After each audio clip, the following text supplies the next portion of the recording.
Magandang ehemplo ba kayo sa kabataan? Yes, Sa I restored public order in my city and everybody is safe. Anong posisyon sa gabinete ang ibibigay nyo sa babae? Tourism, pati, well, if she's really bright, finance. Sabi niyo po, you cannot be a president if you cannot kill. Papatay ba kayo kung kayo'y Pangulo? No, it's not the actual. Takot kang mamatay, takot kang pumatay, huwag kang magpresidente.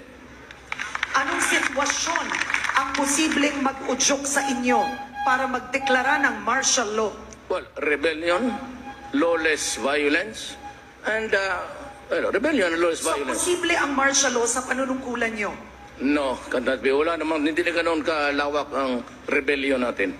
Papayag ka bang mailibing sa libingan ng mga bayani si dating Pangulong Marcos? Yes, definitely yes. Because it has divided the country until now.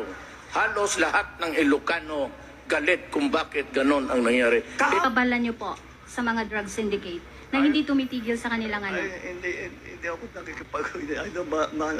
bahala kayo sa ginagawa niyo. Basta tuloy-tuloy lang kami. Aabutan din namin kayo. Maliit lang ang Pilipinas.